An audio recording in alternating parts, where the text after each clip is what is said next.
Tampa police are investigating a fight that led to one man shooting another. It took place just before 3 this morning on East 7th Avenue in Ybor City. While officers were directing traffic, they heard a gunshot fired and went to the scene. There, they found a man who had been shot. He was taken to the hospital. Police didn't say if the suspect was arrested. They did say there is no threat to the community. A summer health fair was held today in Tampa to give people some free health screenings and more. The fair was supported by the University Area CDC and was hosted by the Victor Christ Community Center. People were screened to see if they were diabetic, and disaster resources were available as well. So people who don't have insurance, they can still get assistance at USF. So we're letting people know of resources like that. Definitely think you should check it out. More than 12 area medical businesses and agencies helped sponsor the health fair.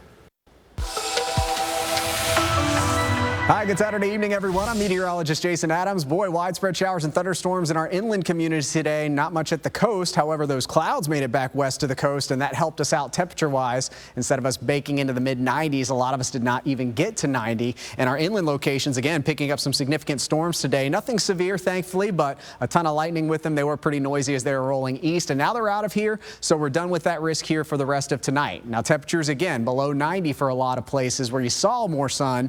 You had a little bit more in that chance to get up to 90. So Brooksville and Northport sitting at 90 right now. Tampa just shy of it, along with us here in Riverview, and we're at 87 degrees in St. Pete. Your hour by hour for the rest of tonight shows we're done with the rain, aside from a few sprinkles in our inland spots still in Polk and Highlands County. The rest of us are dry. We're going to see temperatures slowly dropping into the lower 80s here as we go toward 10 o'clock tonight. And the forecast story for tomorrow, it's more about more scattered showers and storms returning. I'll time it out for you coming up in your forecast.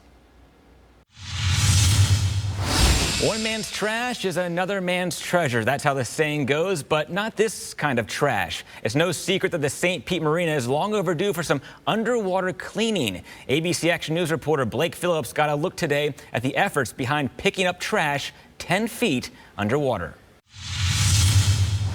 This stretch of the St. Petersburg Marina hasn't been cleaned in over 25 years. Now, after Milton and Helene last year, a lot of this trash pulled into the water, and it's trash they don't want in the water. It hurts the environment, it hurts the sea life, so that's why a nonprofit based right here in St. Petersburg organized a dive cleanup to get all of this out of the water. Dozens of divers and organizers coming out Saturday to help clean up the trash in St. Petersburg. Only that trash is at the bottom of the marina. Getting all this stuff up and out of the water, pun intended, is good, because the things that we have pulled up are stuff that has been around since Helene and Milton. The Blue Urban Project partnering with Let's Dive and the St. Pete Yacht Club to organize these volunteer scuba divers to help with the cleanup. We have probably nearly 100 people working together as a community to try to reduce some of the negative impacts of the debris that finds its way here. Some of that debris: soda, beer, bottles and cans, ropes, PVC pipes. There was even a laptop. These are all things Mother Nature can't do away with herself. Now, there are some items down here which have fallen, like parts of the old dock, the concrete, which nature finds a way to repurpose, and it becomes part of the artificial reef system down below. So we'll leave that, but then we'll take out all the other debris, like this bottle, plastics, and other contaminants in the environment. Everything that was picked up will be cataloged, studied, because the Blue Urban Project also does research. And if you want to get involved with their project, we'll have their website linked online at abcactionnews.com. In St. Pete, I'm Blake Phillips, ABC Action News.